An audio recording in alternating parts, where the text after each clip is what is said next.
हम्म।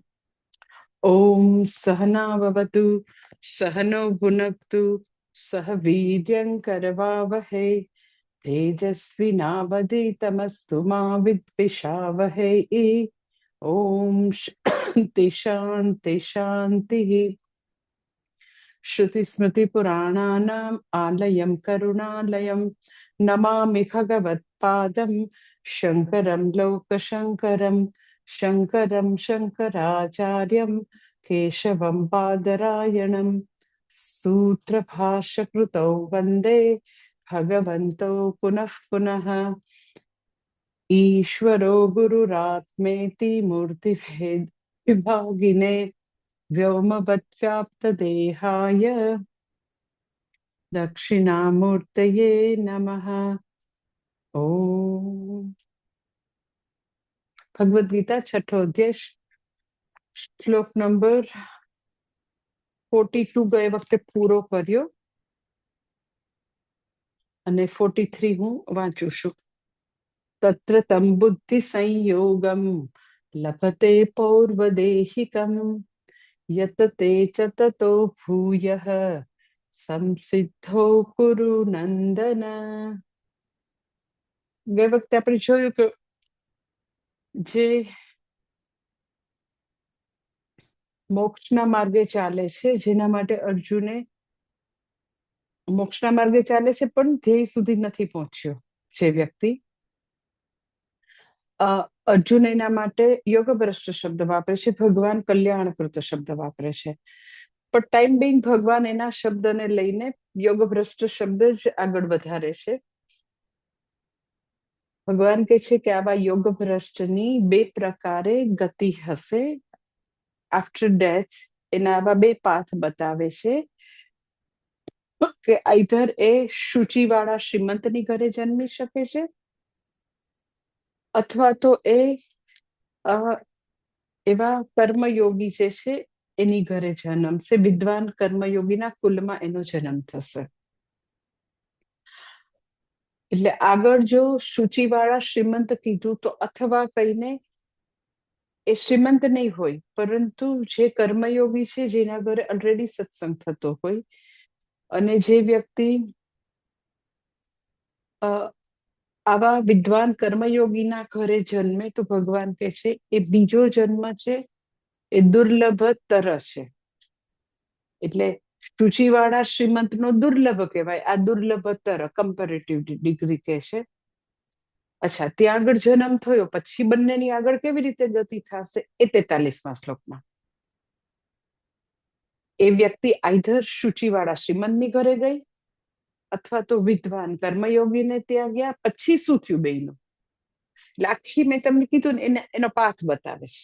After death જો એમ કે પેલા ઉચ્ચ લોકમાં જઈને દિવ્ય ભોગો હજારો વર્ષ સુધી એ ભોગવશે, પછી જ્યારે એ બધા મહાન પુણ્યનો ક્ષય થયો પછીથી એને ભૂલોકમાં આવવાનું છે, તો મનુષ્ય યોની જ મળશે, આઈધર શુચિવાળા શ્રીમંતની ઘરે, વિદ્વાન કર્મયોગીની ઘરે।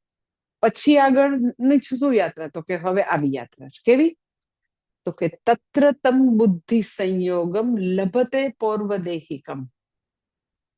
ત્યાં આગળ તત્ર પૌર્વદેહિકમ તમ બુદ્ધિ સંયોગમ લભતે। હવે એ બે માંથી ગમે તેની ઘરે જશે ત્યાં એને પૂર્વદેહની બુદ્ધિનો સંયોગ થઈ જશે। જેની બી ઘરે જશે ત્યાં આગળ તો કે આવા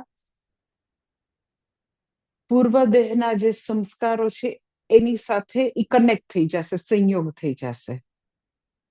પછી આગળ ભગવાન કહે છે કુરુનંદન ચ તતઃ ભૂયઃ સંસિદ્ધો યતતે। હે કુરુનંદન, ત્યાંથી ફરીથી એ પોતાના જ્ઞાન માટેનો પ્રયત્ન શરૂ કરશે। ઓરિજિનલ પ્રશ્ન શું હતો અર્જુનનો, કે અત્યારે એ બિચારો પ્રયત્ન કરી રહ્યો છે અને એ મોક્ષ સુધી ન પહોંચે તો એના બધા જ જ્ઞાનના સંસ્કારો, ભક્તિના સંસ્કારો, એને કરેલો પ્રયત્ન શું બધો પેલા વાદળ જે છે એની જેમ છિન્ન ભિન્ન થઈ જશે, તિતર બિતર થઈ જશે, નાશ પામશે? તો ભગવાન કહે છે જરાય નાશ નહીં પામે, પરંતુ એને પૂર્વદેહનો બુદ્ધિનો સંયોગ પ્રાપ્ત થશે. એટલે અહીંયા આગળ 43મા શ્લોકમાં હવે આખી જે એની આફ્ટર ડેથ જે યાત્રા શરૂ કરી હતી ભગવાન અહીંયા કન્ક્લુડ કરે છે આ 43મા શ્લોક, આખી યાત્રા. કે તને જે શંકા છે અર્જુન, હે કુરુનંદન, તને ડર છે કે એને પૂર્વમાં સંચિત કરેલા જ્ઞાનના સંસ્કારો, એનો સત્સંગ, એ બધું નાશ પામશે? તો કે નહીં નાશ પામે.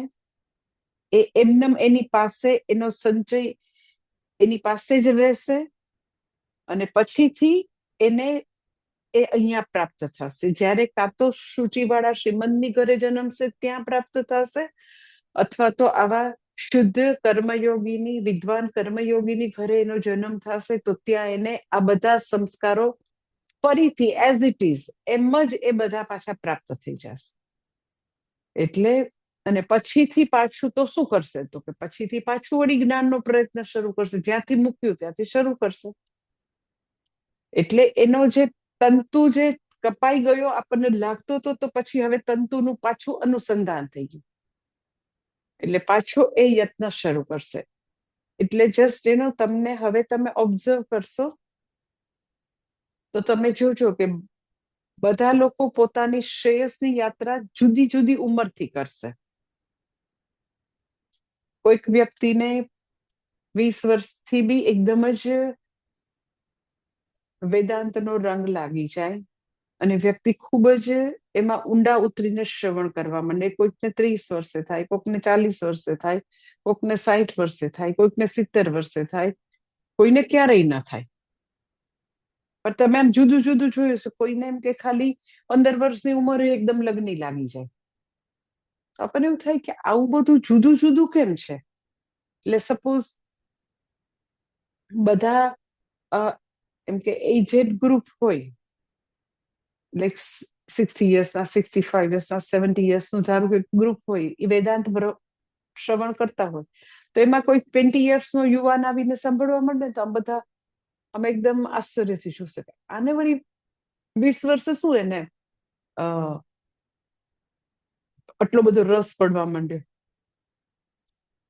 વળી ઘણા એવા બહુ જ ગોસિપ કરવા વાળા હોય તો એ મસે મસું એની પંચાતય કરે કે તને 20 વર્ષે આ ઉંમરે તને શું થઈ ગયું? કોઈ ના પાડી? કઈ તકલીફ છે તારા ઘરમાં? એટલે બધાને આમ એકદમ બધા એજેડ હોય તો બહુ જ બધાને આમ જુદા જુદા સવાલ થાય.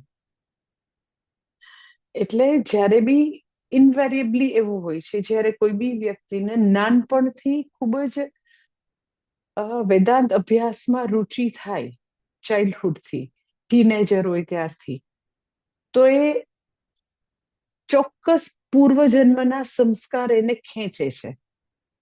તત્રતમ બુદ્ધિ સંયોગમ લભતે પૂર્વદેહકમ. એક્ઝેક્ટલી એને પૂર્વજન્મના સંસ્કારો જાણે કે એ તરફ એકદમ જ એને આકર્ષિત કરતા હોય, કારણ કે એની જર્ની બાકી હતી, તો જર્ની એ ભગવાન હવે આવી રીતે પૂરી કરાવે છે. એટલે જે બી લોકો એવી રીતે આપણને એવું થાય ને કે એ લોકો બ્રહ્મચર્ય અવસ્થાથી શા માટે બધું છોડી દીધું? એમ કે એને ગૃહસ્થાશ્રમમાં પ્રવેશ જ ન કર્યો, સીધે સીધું ગૃહસ્થાશ્રમને બાયપાસ કરીને સંન્યાસ લઈ લીધો, એવું કેમ કર્યું? અને એવા અમુક લોકો હોય છે, મેં આમ જોયું છે, એ આખી એક ડિફરન્ટ માઇન્ડસેટના લોકો હોય. હિસાબ અજયના હોય તો આવીને પૂછે કે કેમ તમે આટલી ઉંમરે, શું તમને એવું થઈ ગયું? એટલી ઉંમરે થોડી દુનિયા જોઈ હોય, તમે કેમ છોડી દીધું? મને આવીને કેટલી વાર પૂછતા. પહેલા લાઈક કે when I was in college, that time મેં તો ડિસિઝન લઈ લીધો તો મારી લાઈફમાં, when I was in my early 20s, બિગિનિંગમાં જ. તો બધાને આમ એટલું આશ્ચર્ય થાય ને, એવા અજબ ગજબના એ લોકો સવાલ પૂછે. નાસ્તિકો નાસ્તિકની રીતે પૂછે, આસ્તિકો આસ્તિકની રીતે પૂછે, શ્રદ્ધાવાળા એની રીતે પૂછે. એ ટાઈમ મને યાદ છે કે હા, નાસ્તિક તો ઈ એવા પ્રશ્નો પૂછે કે હું તમને અત્યારે કહી બી ન શકું એમ. એવા એવા સાવ જેને કહેવાય ને કે એકદમ હોપલેસ, સાવ ભંગાર એવા પ્રશ્નો પૂછે. પણ મન તો જો કે લાઈક બધાના જવાબ દેતા બહુ આવડતા, કે એ લોકોને કેવી રીતે એ લોકોનું મોઢું બંધ કરાય, કેવી રીતે એ લોકોને બરાબર કન્વિન્સ કરવાનું મને ક્લેરિટી હતી.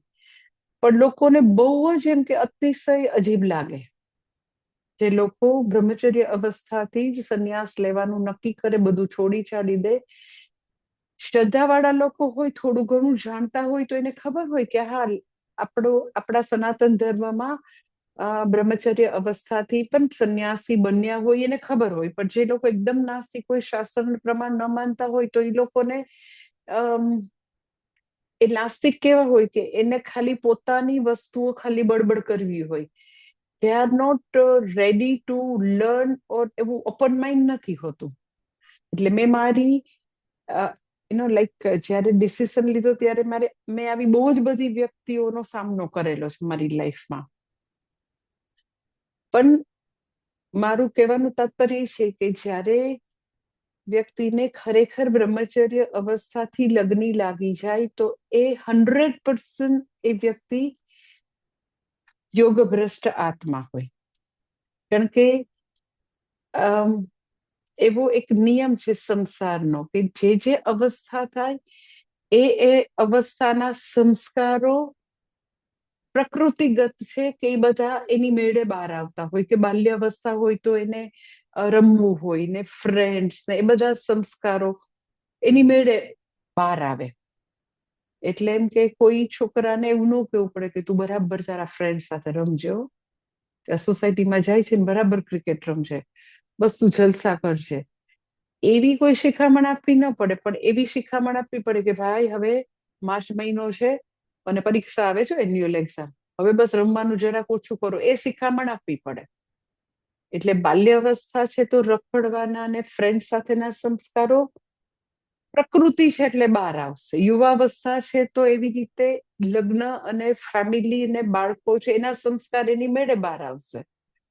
એટલે જે અવસ્થા હોય તો એ અવસ્થાની બધી કામનાઓ એની મેળે બહાર આવતી હોય.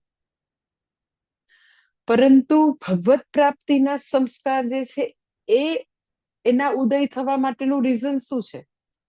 તો કે પૂર્વના એને આવી રીતે જે સંસ્કારો છે, જે યોગભ્રષ્ટ વ્યક્તિ છે, જેને જન્મો જન્માંતરમાં અંતઃકરણ શુદ્ધિ રૂપી સિદ્ધિ પ્રાપ્ત કરેલી છે, ખૂબ ભક્તિ કરેલી છે, ખૂબ વેદાંત શ્રવણ કરેલું છે, પરંતુ તો કે થોડુંક એનું કંઈક બાકી હોય અને એનું ડેથ થઈ ગયું હોય, તો એવી વ્યક્તિ જે છે એને આવી રીતે કોઈ બી જગ્યાએ આવા શુદ્ધ નૈતિક જીવન જીવતા માતા પિતાને ત્યાં એનો જન્મ થશે અને પછી તો કે ત્યાંથી એને ગુરુ મળી જશે. એની શ્રેયસની જર્ની એને ચાલુ કરવી હોય તો કઈ એમનેમ તો ન કરી શકે, ત્યાંથી એને ગુરુની પ્રાપ્તિ થઈ જાય. તમે એમ છો કેવી રીતે પ્રાપ્તિ થઈ જાય? તો એક્ઝેક્ટલી એ હું તમને અહીંયા આગળ કહું છું કે કેવી રીતે પ્રાપ્ત થાય, તો કે ભગવાને પોતે અભય વચન આપેલું છે. દેટ ઇઝ નમે ભક્ત પ્રણશ્યતિ. મારા ભક્તનો હવે કલ્યાણના માર્ગે ચાલતા મારા ભક્તનો નાશ નહીં થાય. એટલે હવે ગુરુ સાથે જોડવાની જવાબદારી કોની થઈ જાય? ભગવાનની. સમજાય છે તમને? ખાલી હું તમને મારી લાઈફની જર્ની તમને કહું, આમ કોઈ બહુ મોટાઈ કરવા માટે નહીં, હું ખાલી આ શ્લોકમાં છે એટલે તમને આમ એ બતાવું છું કે જ્યારે મેં મારી લાઈફમાં આખી આ બધી જર્ની કરી ત્યારે મને કયા છઠ્ઠો અધ્યાયના આ બધા શ્લોક ખબર નહોતા, જરાય નહોતા ખબર કે ભગવાનનું એવું અભય વચન છે, ભગવાને કીધું છે, એવું કઈ જ નહોતી ખબર. હું ખાલી તમને મારી જર્ની કહું કે લભતે પૌર્વદેહિકમ, પૂર્વના જન્મના સંસ્કાર પ્રાપ્ત થાય અને એ પોતાનો પ્રયત્ન ત્યાંથી જ્યાંથી અધૂરો છે ત્યાંથી ચાલુ કરે. પણ ચાલુ કરવા માટે ગુરુ વિના થોડી ને ચાલુ થશે. તો મને મારી જર્ની હું તમને કહું તો કે મેં 12th સ્ટેન્ડર્ડની એક્ઝામ આપી તો તમે ખાલી કલ્પના કરો કે જે આપણે લાઈક સ્કૂલમાં ભણતા હોય, એમાં સાયન્સ વિષય હોય, બરાબર? તો આમ આગળ પાછળ બહુ જોયું જ ન હોય કે દુનિયામાં શું ચાલે છે. સરખી રીતે સિન્સિયરલી ભણતા જ હોય તો એને થોડી ખબર હોય કે આ ભગવદ્ ગીતા કહેવાય, આ ઉપનિષદ કહેવાય, આ સનાતન ધર્મ કહેવાય, ને આ પર્સન સેન્ટ્રિકલ કહેવાય, આ સંન્યાસી છે એ સાચા આપણા વૈદિક પરંપરા, આપણા સનાતન ધર્મના સંન્યાસી કહેવાય, આ કહેવાય. અહીંયા તો કઈ કોઈ દિવસ શાસ્ત્ર ભણાવતા નથી, શાસ્ત્ર ભણાવવાથી જ્ઞાનથી જ મુક્તિ થાય, એવી થોડી 18 વર્ષે કોઈને ભાન હોય. સ્કૂલમાં ભણતા હોય શું અક્કલ હોય? અધ્યાત્મનું તો જ્ઞાન ઝીરો જ હોય. ઘરે શું હોય તો કે ખાલી તમે એમ કે દીવો કરે ને કઈક તહેવાર હોય ત્યારે પૂજા કરાવે, એટલી જ ખબર હોય. મને તો મારા ફેમિલીમાં એટલી જ ખબર હતી, બ્રહ્મ સંબંધ આપ્યું તમારે શ્રી કૃષ્ણ શરણમમાં બ્રહ્મ સંબંધ કમ્પલસરી લેવાનું જ હોય, ની કંઠી ફેરવાની, તમારે શ્રી કૃષ્ણ શરણમમાં મને છાપ કરો. આનાથી વધારે કઈ કોઈને વૈષ્ણવ ફેમિલી હોય તો આનાથી આગળ તો કઈ ખબર ન હોય. ધરાર રોજ હવેલીએ લઈ જતા હોય, નાના હોય તો હવેલીએ લઈ જાય, ધેટ્સ ઓલ. એનાથી વધારે ખબર શું હોય કોઈને? તો જ્યારે મેં નક્કી કર્યું કે ના, મને સાંસારિક જીવનમાં ઝીરો રુચિ છે જ નહીં, રુચિ 12th સ્ટેન્ડર્ડ નહીં પણ હું ફર્સ્ટ યર સેકન્ડ યરમાં આવી ત્યારે મેં ડિક્લેર કરી દીધું તું મારા ફેમિલીને. તો એ વખતે મને સ્વામીજી જ્યારે મળ્યા તો ઓનેસ્ટલી મને આમ એક પણ વસ્તુ હિન્દુ ધર્મની, સનાતન ધર્મની એક પણ વસ્તુ ખબર નહોતી. અને મને સ્વામીજી, આપણા સ્વામીજી અને બીજા એવા જે વ્યક્તિને ભગવાન બનાવી દે એવા બીજા 50 સંન્યાસીને બધાને રાખે ને તો મને એવી પારખવાની બુદ્ધિ નહોતી કે હું જેની પાસે આવી છું એ ધી બેસ્ટ છે, એ દુનિયાની અલ્ટિમેટ વસ્તુ ત્યાંથી પ્રાપ્ત થશે. જન્મો જન્માંતરથી આપણે જે ભટકતા હતા એ પૂર્ણતા અહીંથી જ મળવાની છે, જરાય ખબર નહોતી. કાંઈ જ જ્ઞાન નહોતું, કાંઈ જ જ્ઞાન નહોતું.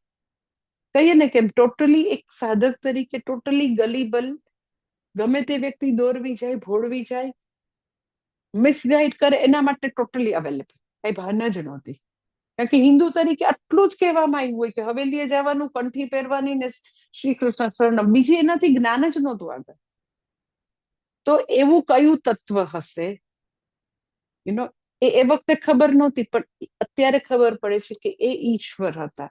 એ ઈશ્વર જ છે કે જેને હાથ પકડ્યો હતો, જેને એક્ઝેક્ટલી પૂજ્ય સ્વામી દયાનંદજીને એવી પ્રેરણા કરી હશે કે પરમાત્મા, આપણા સ્વામીજીને, પરમાત્માને તારે રાજકોટ જવાનું છે. આપણા સ્વામીજીએ રાજકોટમાં એને ભણાવવા માટે અહીંયા મૂક્યા. એ પહેલા કોઈ દી રાજકોટમાં પગ નહોતો મૂક્યો. એ ગુજરાતના છે. એ જમાનામાં આજથી 35 years પહેલા ગુજરાતના માણસો સૌરાષ્ટ્રમાં આવતા ન હતા. અને એવી રીતે જોક્યુલરલી કહી તો વાયા વિરમ ગામ છે. એટલે આમ થોડું એમ કે બહુ સારું નહીં એવું કે કારણ કે સૌરાષ્ટ્ર અને કચ્છ હંમેશા ગુજરાતની કમ્પેરિઝનમાં શિક્ષણમાં પછાત હતું. તો એવી ભગવાનની કેવી યોજના હશે કે જેને કોઈ દિવસ ગુજરાત મીન્સ કે લાઈક રાજકોટમાં પગ ન મૂક્યો હોય, એવી એના મહાન પોતે આટલા મહાન ગુરુ સ્વામી દયાનંદ, એને પોતાના તેજસ્વી શિષ્યને કીધું જા તાર ત્યાં ભણાવવાનું છે. તો આખું તમે જો કે ભગવાન નમે ભક્ત પ્રણશ્યતિ, તો એની યોજના ક્યાં ક્યાંથી હશે, કેવી કેવી રીતે બધાને જીવોને કનેક્ટ કરતા હશે, બધા મનુષ્યને, કે જે મનુષ્યના આટલા લાઈક મારા એટલા મહાન પુણ્યનો પરિપાક થયો હશે, મને આટલી નાની ઉંમરે એટલી જબરજસ્ત વૈરાગ્ય ઉભો થયો કે ના મારે આ જ જોઈએ છે. નો ડાઉટ સ્વામીજી મળ્યા એની પહેલા બી એવા પ્રકારનું માઇન્ડસેટ હતું. મને યાદ છે કે હું when I was in you can like 7th and 8th standard, ત્યારે હું એવા મારો બ્રધર ને મારા એવા અક્કલવાળા જયારે એવી થોડી વધારે જાણે એવા ફ્રેન્ડ્સને હું પૂછતી કે સુખ ક્યાં છે? બહુ પૈસા આવે એનાથી સુખ હોય, બહુ પાવર હોય, પોઝિશન હોય, મેરેજ કરે, મેરેજ ન કરે, ક્યાં આગળ સુખ છે? પરમ સુખ નામની વસ્તુ આમાં તો મને ક્યાંય દેખાતું જ નથી. એવું મેં સ્વામીજીના આવતા પહેલા, હવે મને શબ્દ ખબર પડે છે કે અર્થકામનું વિશ્લેષણ, અર્થકામની લિમિટેશન્સ મને એકદમ ખબર હતી. એટલે મેં જયારે આપણા સ્વામીજીને એવું કીધું કે ના, મને સાંસારિક જીવનમાં રતિવાર રુચિ નથી. તમે નતા આવ્યા ત્યારે નહોતી. એવું નથી તમને જોઈને મેં ડિસિઝન લીધો. I was like this only. તો મને સ્વામીજીએ એકદમ ફટાક કહી દીધું મને કે એ ડિસિઝન મારા ગુરુ લે, તું એની સાથે વાત કર, ઈ જો હા પાડશે ને તો મને વાંધો નથી. તો મેં જયારે સ્વામી દયાનંદજી સાથે ફર્સ્ટ ટાઈમ મળી હતી, ક્યાં મળી હતી મને ખબર છે. ઈ મારી સામે બેઠા હતા, હું ક્યાં આગળ એમની સાથે કેવી રીતે મેં વાત કરી, આખું મને આમ એકદમ જડાયેલું છે. એને મને શું પ્રશ્ન પૂછ્યા હતા, પછી અડધી કલાક વાત કરીને મને સ્વામીજીને એટલું જ કીધું કે she has tremendous clarity about her life અને એને સંન્યાસ આપી શકાય. ત્યારે હજી મેં કોલેજ નહોતી પૂરી કરી, ટીવાય બી મારું પૂરું નહોતું થયું. તો જ્યારે કોઈ બી વ્યક્તિ, તમે જો આખી લાઈફ તમે જો કે તમે 19, 20, 21 ઈ 3 વર્ષમાં મારું બધું જ ડિસાઈડ થઈ ગયું હતું. તો એવી તો કોઈ અધ્યાત્મ જગતની ખબર નથી, વ્યક્તિઓની ખબર નથી, સંન્યાસની ખબર નથી, શાસ્ત્રની ખબર નથી, અને તો બી અવડો મોટો લાઈફનો ડિસિઝન લેવાની જે શક્તિ છે અને યોગ્ય ગુરુ સાથે એક્ઝેક્ટલી યોગ્ય સમયે કનેક્ટ કરનાર કોણ છે? હું કોઈ દિવસ એવું નથી, જરાય મને આમ એવું સ્વપ્ન એવો વિચાર ન આવતો કે હા મને બી બહુ બુદ્ધિ હતી. નેવર એવર, કલ જ નહોતી. એક્ઝેક્ટલી તમને ખબર કે ભગવાન જે છે એ તમને ત્યાં સુધી લઈ જાય છે, એક્ઝેક્ટ ત્યાં આગળ તમને કનેક્ટ કરે છે. શા માટે? એમ કે 18-19 વર્ષે જ કનેક્ટ કર્યું, તો કે એ વખતે જ પૂર્વના સંસ્કારોએ હવે જાગૃત થવાનો સમય આવી ગયો છે. ત્યાં સુધી સંસ્કારો તો કેમ ન પડ્યા. પછી તો કે પૂર્વના સંસ્કારો જે છે એ જાગૃત થયા, એટલે બુદ્ધિનો સંયોગ પ્રાપ્ત થયો. બુદ્ધિનો સંયોગ એટલે તો કે જે આગલા જન્મોમાં જે બુદ્ધિમાં જે શ્રવણ મનન કરેલો જે વસ્તુઓ હતી, જે સંસ્કાર હતા, એ સંસ્કાર એઝ ઇટ ઇઝ હતા, અને પછી ઈ કનેક્ટ થઈ ગયા. હવે ગુરુ મળ્યા એટલે કનેક્ટ થયા. પછી શું થયું? તો કે યતતે ચ તતઃ, પછી ત્યાંથી યત્ન પાછો ચાલુ કર્યું. આગલા જન્મમાં અયતિપણાને કારણે જન્મ થયો, એટલે હવે તો કે ઈ વધારે પ્રયત્ન કરે છે. અલ્પ પ્રયત્નને કારણે ફરીથી જન્મ લેવો પડ્યો. તો હવે યતતે ચ તતો ભૂય, હવે એ તો કે હે કુરુનંદન, એને હવે પૂર્વ દેહના સંસ્કારો જાગૃત થયા, એવી જગ્યાએ જન્મ થયો કે જ્યાં શુદ્ધ લોકો હતા, જ્યાં નીતિમત્તા વાળા લોકો હતા, ત્યાં આગળ એનો જન્મ થયો. અને પછીથી તો કે પૂર્વના સંસ્કારો જે છે એને કારણે એનું નાની ઉંમરથી એ વ્યક્તિનું તો કે શાસ્ત્રાધ્યયન, ભક્તિમાં, સેવામાં એ વ્યક્તિ તરત કનેક્ટ થઈ જાય.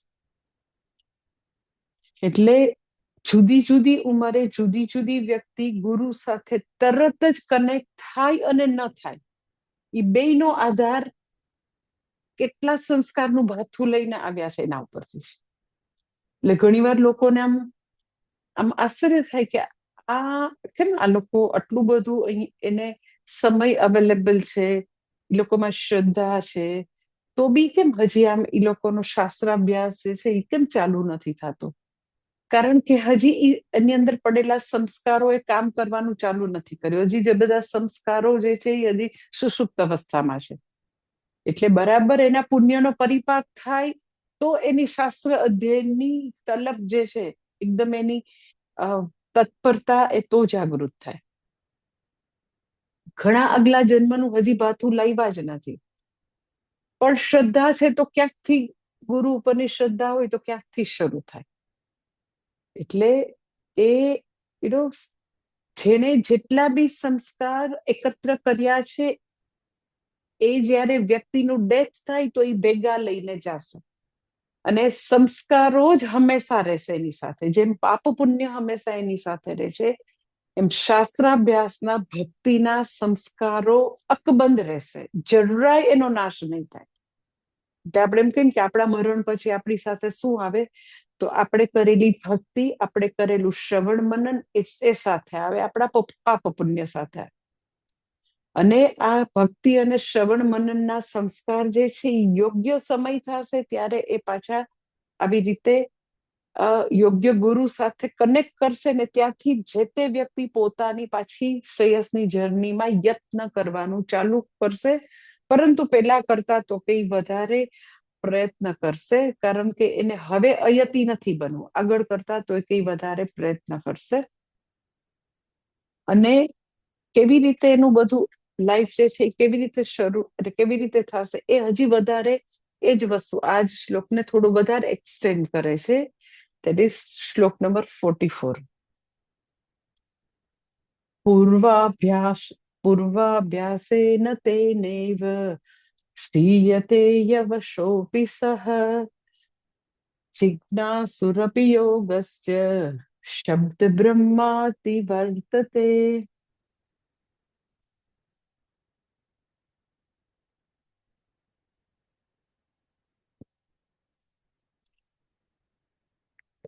આ વ્યક્તિ જે છે એમ કે ધારો કે તમે મારી વાત કરો, કોઈ બી, કે આપણા સ્વામીજીની વાત કરો, પૂજ્ય ગુરુદેવ સ્વામી ચિન્મયાનંદજીની વાત કરો, કેટલાય મહાત્માની હું તમને લાઈફ સ્ટોરી કહી શકું. તો એ જ્યારે એ સંસ્કારો જે છે ને આમ અંદર એક્ટિવ થાય ને, એ આવ્યા એમ કે એને એના માતા પિતાને ત્યાં જન્મ થયો, આઈધર શુચિવાળા શ્રીમંત ઓર લાઈક વિદ્વાન કર્મયોગી. પછી એમ કે 2 વર્ષે 5 વર્ષે ન થાય, ટીનેજ થાય, થોડા યુવાન થાય, ત્યારે પેલા સંસ્કારો એકદમ એક્ટિવ થાય, એ પ્રગટ થાય એની અંદર. શ્રવણ મનનના, ગુરુ સેવાના, ભક્તિના સંસ્કારો એકદમ એની અંદર પ્રગટ થાય. હવે પ્રગટ થાય ને ત્યારે શું થાય એ કે છે. એટલે આપણને આમ ઘણી વાર બધું ન સમજાતું હોય તો આ 2 શ્લોકમાં એકદમ સ્પષ્ટ ભગવાને કીધું છે. શું કે છે કે પૂર્વાભ્યાસેન તેનૈવ ह्रियते ह्यवशोऽपि સઃ. પૂર્વનો અભ્યાસ કે પૂર્વના સંસ્કારને કારણે, પૂર્વ અભ્યાસને કારણે એ યોગી, એ યોગભ્રષ્ટ વ્યક્તિ અવસ્થાથી, આમ એને ખબર ન પડે, એકદમ પરવશતાથી ગુરુ તરફ ખેંચાઈ જશે, એ શાસ્ત્ર અને ભગવાન તરફ ખેંચાઈ જશે. અને બીજી લાઈનમાં કે છે કે ખાલી સિમ્પલ જિજ્ઞાસુ હશે ને એ પણ તો કે શબ્દ બ્રહ્માતિ વર્તતે, એ બી વેદના કર્મોને પાર કરી જાય. આનું તો કેવું જ શું?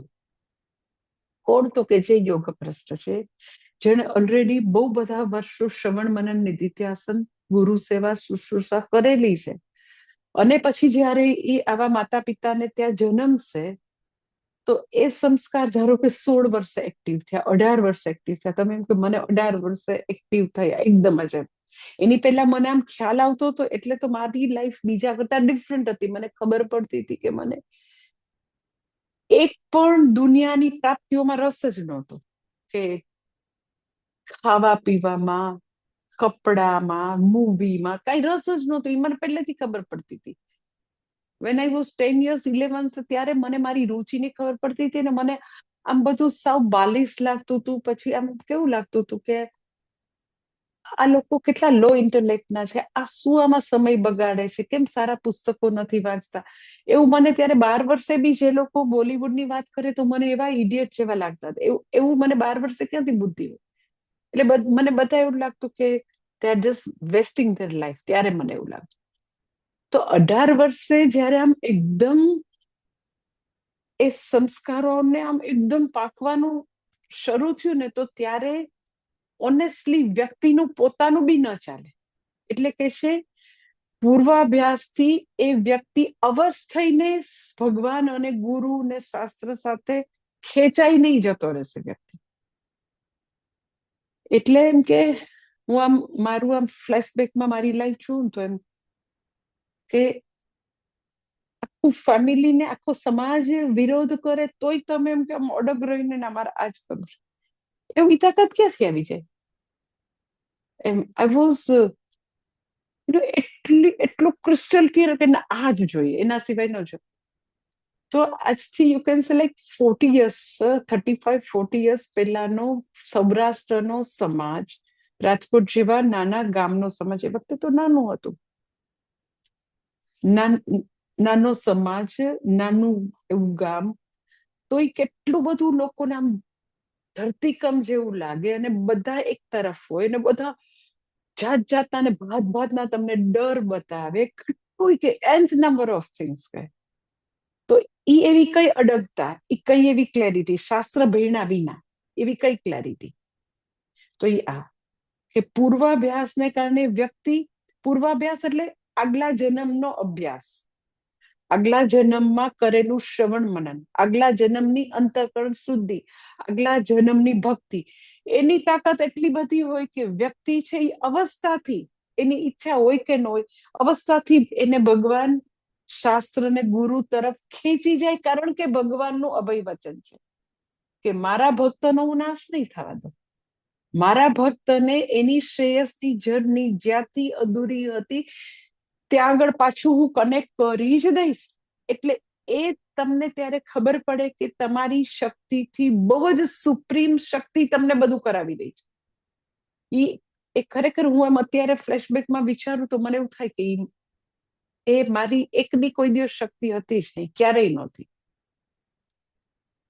એટલે એવા અનેક હું તમને મહાત્માનો કહું, સપોઝ લાઈક ગુરુદેવ જે છે ચિન્મયાનંદજી, એ જયારે એમના, ત્યારે તો ગુરુજી નતા, તપોવનજી મહારાજ પાસે ને બધા મહાત્મા હિમાલયમાં હોય ને એની પાસે ગયા.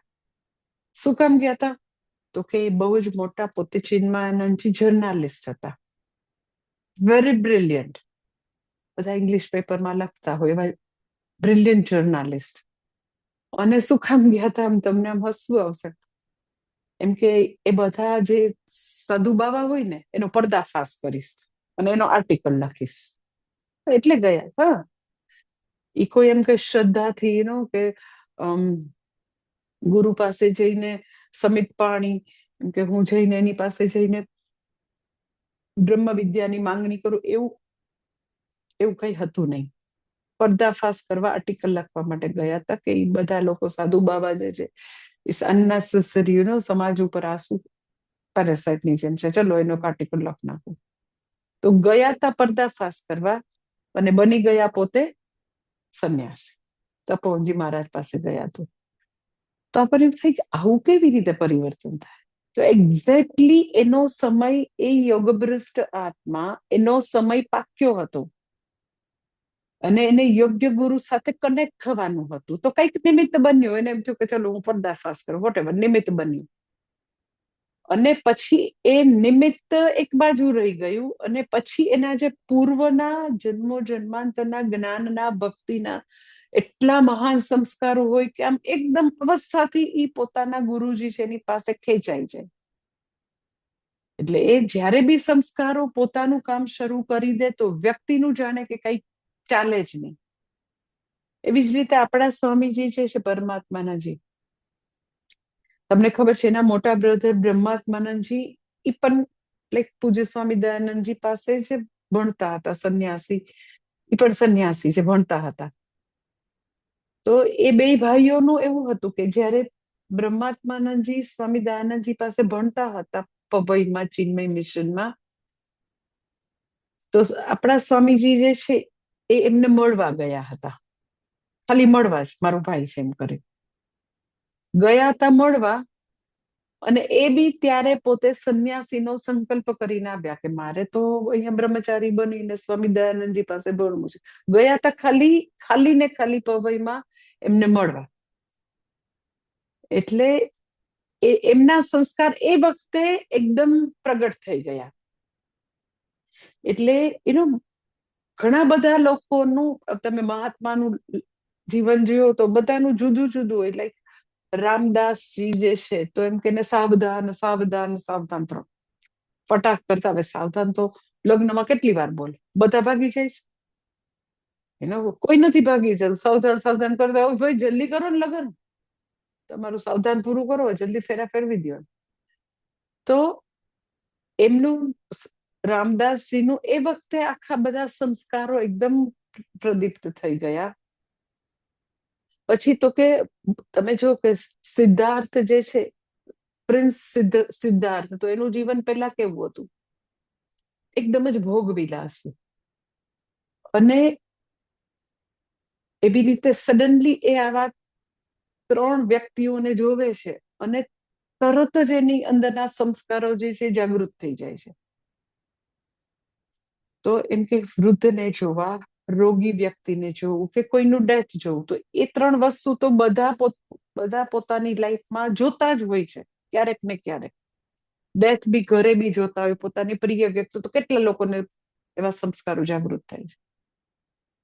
એટલે દરેકને એવા કંઈક ને કંઈક ઉપર એવા ખૂબ જ એવા જો પ્રબળ સંસ્કાર પડેલા હોય તો એ જાગૃત થાય તો થાય, પણ એ પોતે જ પછી એને એક્ટિવ થઈને એટલું કામ એનું શરૂ કરી દે કે વ્યક્તિ જાણે કે પરવશતાથી શાસ્ત્ર ને ઈશ્વર ને ગુરુ સાથે કનેક્ટ થઈ જાય. આખા સમાજનો ને કુટુંબનો ને કાંઈ એને પછી ખ્યાલ જ ના આવે. અને એ બધી વસ્તુનો સામનો કરવાની એનામાં તાકાત આવી જાય. એટલે કે છે કે પૂર્વાભ્યાસેન એવ સહ અવશઃ અપી વીયતે. ઇન્વેરિયેબલી એવા લોકો જે છે એને થોડું જ શાસ્ત્ર શ્રવણ કરે, થોડી જ ભક્તિ કરે, ત્યાં એને તો કે જ્ઞાન સુધી, જ્ઞાન નિષ્ઠા સુધી પહોંચી જાય એવું બને. લાઈક મેં તમને વાત કરી ને કે પૂજ્ય સ્વામી દયાનંદજીની લાઈફમાં એવું નથી કે એને કેટલાય વર્ષો સુધી અભ્યાસ કરવો પડ્યો. એને ખાલી એક જ ઉપનિષદ તારાનંદજી પાસે ભણ્યું હતું કે મને એવું જ લાગતું હતું કે બધું ફેમિલિયર છે. એટલે ખૂબ જ અભ્યાસની એને જરૂર બી ન પડે, કારણ કે પૂર્વના સંસ્કારો એટલા જાગૃત થઈ ગયા. એટલે વ્યક્તિ જે છે એ તો કે આવી રીતે પૂર્વના સંસ્કારથી તરત કનેક્ટ થઈ જાય, જોડાઈ જાય અને પોતે ખૂબ જ વધારે યત્ન કરવાનું ચાલુ કરે. એટલે આપણે એમ કહીએ ને કે પૂર્વના સંસ્કારો સ્વયમેવ કાર્યમ આરભતે. આગળના સંસ્કારો જે છે એ પોતે જાણે કે પોતાની રીતે કામ ચાલુ કરી દે. આદિશંકરાચાર્યજી ભાષ્યમાં લખે છે, યહ પૂર્વજન્મની કૃત અભ્યાસ સહ પૂર્વાભ્યાસ તેન એવ બલવતા. એવા બળવાન, એ બધા સંસ્કાર એટલા બળવાન હોય. ह्रियते हि यस्माद् अवशः अपि सह योग भ्रष्टः न कृतं चेद योग अभ्यास संस्कारात् बलवतरम अधर्मादि लक्षणम कर्म तदा યોગાભ્યાસ જનિતેન સંસ્કારેણ ह्रियते. એટલે યોગાભ્યાસના આગળના જન્મોના બધા સંસ્કાર જે છે એ તો કે એને જાણે કે ત્યાં પરવશતાથી ખેંચી લે.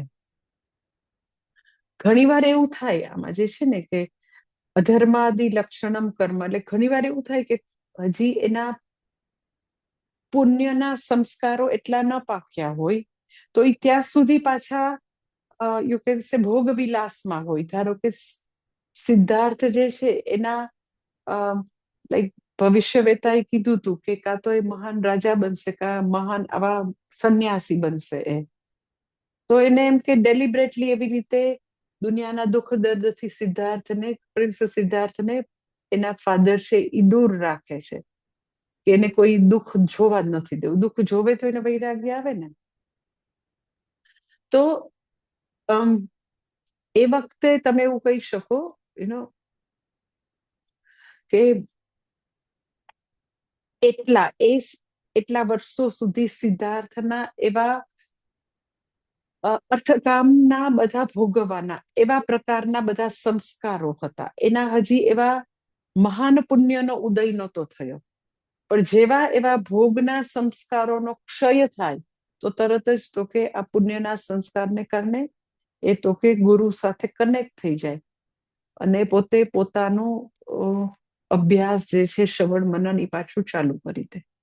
અને બીજી લાઈનમાં કે છે જિજ્ઞાસુરપી યોગસ્ય શબ્દ બ્રહ્માદિ વર્તતે, કે એવી વ્યક્તિ હોય કે જે હજી જિજ્ઞાસુ છે, જેને હજી એટલી બધી એનામાં આપણે એમ કહીએ ને કે એટલું બધું એને પોતે શ્રવણ મનન હજી શરૂ નથી કર્યું, સિમ્પલ જિજ્ઞાસુ છે, એને હજી થોડો થોડો પુરુષાર્થ નિશ્ચય છે, જસ્ટ થોડો પુરુષાર્થ નિશ્ચય એવો જિજ્ઞાસુ. પણ જિજ્ઞાસુ વ્યક્તિ પણ એટલે આ જન્મે જિજ્ઞાસુ છે, થોડું થોડું ભણવાનું ચાલુ કર્યું છે, થોડો થોડો પુરુષાર્થ નિશ્ચય છે. એનું ભણવાનું એકચ્યુઅલી ચાલુ ક્યારે થાય કોઈ બી વ્યક્તિનું? તમે એમ કે અમે શ્રવણ કરીએ એટલે ભણવાનું ચાલુ થઈ ગયું. પણ ખરેખર શ્રવણ મનન જે છે એ ખરેખર ફલીભૂત થાય. સાચું શ્રવણ મનન ક્યારે ચાલુ થાય? મેં આની પહેલા બી બીજા અધ્યાયના વ્યવસાયિકા બુદ્ધિ શ્લોકમાં કીધું હતું કે એકચ્યુઅલી પુરુષાર્થ નિશ્ચય પછી શ્રવણ ખરેખર ચાલુ થયું કહેવાય. પુરુષાર્થ નિશ્ચય એટલે શું? તો કે મને જે જોઈએ છે એ અર્થકામથી મળી શકે એમ નથી, અને મને નિત્ય સુખ જોઈએ છે જે વિદ્યાથી પ્રાપ્ત થશે. અર્થકામની એની પોતાનો કઈક રોલ છે, પણ મને જો જોઈએ છે એ ત્યાં નથી ભાઈ. એને તમે એવું કહી શકો એને પુરુષાર્થ નિશ્ચય કર્યો છે, ભલે એમાં એકદમ દ્રઢ નથી, પણ પુરુષાર્થ નિશ્ચય છે કે મને જે જોઈએ છે એની સંસારની અંદર નથી. એનું નામ જિજ્ઞાસુ, કે જે હજી આછો પાતળો પુરુષાર્થ નિશ્ચય કર્યો છે અને થોડી ઘણી એને જાણવાની ઈચ્છા છે, એટલે નિયમિત રીતે સ્ક્રીનની સામે બેસી જાય કે સ્ક્રીનની સામે હમણાં જ અહીંયા હું રાજકોટમાં ઓલાના ક્લાસ લેવા આવી છું ને, આપણે અહીંયા ગુરુકુલના આપણા સ્ટુડન્ટ્સના, તો હમણાં હું એ લોકોને જ કહેતી હતી કે મેં કીધું કે હમણાં મારે 7 થી 8માં રાત્રે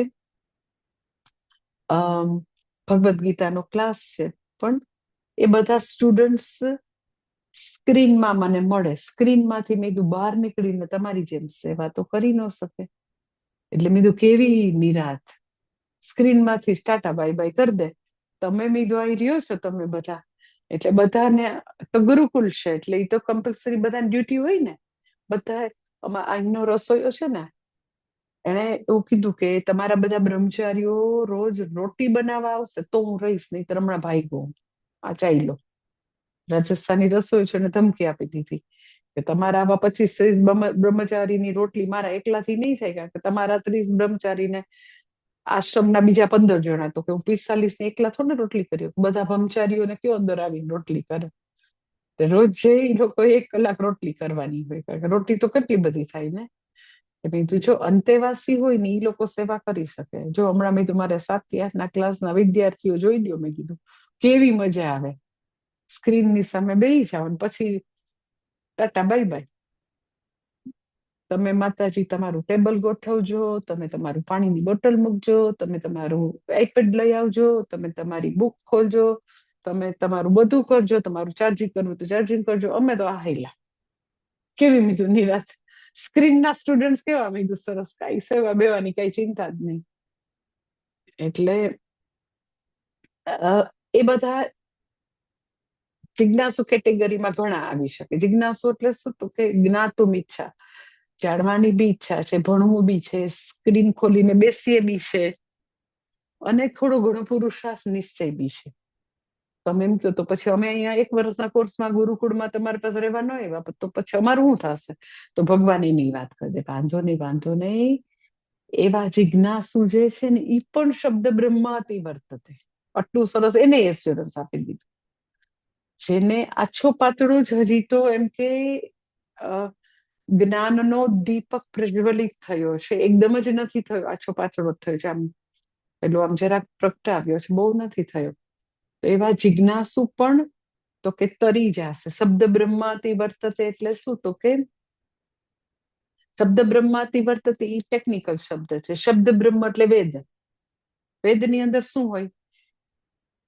તો કે વેદનો આગળનો આખો ભાગ કર્મકાંડનો છે. એમાં શું હોય? તો કે જુદા જુદા સાધન સાધ્ય. સાધન સાધ્ય એટલે શું? તો કે સાધન એટલે આ કરો તો આ મળે. પુત્ર કામેષ્ટિ યજ્ઞ કરો તો સંતાનની પ્રાપ્તિ થાય. આવો વરુણ યજ્ઞ કરો તો વરસાદ આવે. આ શ્રી ધારાનો યજ્ઞ કરો તો તમને લક્ષ્મીજીની પ્રાપ્તિ થાય. તેથી સાધન સાધ્ય. આ સાધન રૂપ કર્મ કરો તો આ સાધ્ય રૂપ કર્મ ફળ મળે. ધીસ ઇઝ ઓલ સાધન સાધ્ય. તો આ વ્યક્તિ જે છે શબ્દ બ્રહ્માતિ વર્તતે એટલે શું? તો કે એવો જિજ્ઞાસુ હશે ને જેને આછી પાતળી હજી જિજ્ઞાસાની જ્યોત પ્રજ્વલિત થઈ છે, એ પણ આવા સાધન સાધ્યથી અતીત થઈ જશે. એ પણ એવા અર્થકામથી એવી બધી પ્રાપ્તિઓથી ઉપર ઉઠી જશે અને તો કે એ પણ સમસિદ્ધિ પ્રાપ્ત કરશે. એ વ્યક્તિ પણ તો કે શબ્દ બ્રહ્માતિ વર્તતે એટલે એ બી વ્યક્તિ આને વેદના આવા બધા વિભાગને પાર કરી જશે અને એ પણ તો કે આવી રીતે જ્ઞાનના માર્ગમાં પોતાની પ્રગતિ કરી શકશે. એના પણ જેટલા બી સંસ્કાર હશે જિજ્ઞાસુના, ત્યાંથી એની જર્ની એ શરૂ કરશે. એટલે એના પણ થોડા ઘણા સંસ્કાર છે એ પણ નાશ નહીં પામે. ઇન અધર વર્ડ, મોક્ષના માર્ગે જેને પાપા પગલી બી શરૂ કરી છે તો એ સંસ્કારો કદી નાશ નથી પામવાના. સિમ્પલ જિજ્ઞાસુના પણ નાશ ન પામે. તો જે વ્યક્તિ આવી કલ્યાણકૃત છે, જે યોગ ભ્રષ્ટ છે, એની તો એ જર્ની જરૂર પૂરી કરશે. એનો આવો સરસ રીતે જન્મ થશે તો એ પૂરી કરી જ શકશે. અને પછીથી તો કે આગળના શ્લોકમાં હવે અધ્યાય જે છે શ્લોક નંબર 45માં હવે ભગવાન 45 અને 46માં અધ્યાયને કન્ક્લુડ કરે છે. કાલે જોઈ લેશું આપણે. ઓમ પૂર્ણમદ પૂર્ણમિદમ પૂર્ણાત પૂર્ણમુદચ્યતે પૂર્ણસ્ય પૂર્ણમાદાય પૂર્ણમેવાવશિષ્યતે. ઓમ શાંતિ શાંતિ શાંતિ. હરિ ઓમ શ્રી ગુરુભ્યો નમઃ. હરિ ઓમ. કાલે અધ્યાય પૂરો થઈ જશે.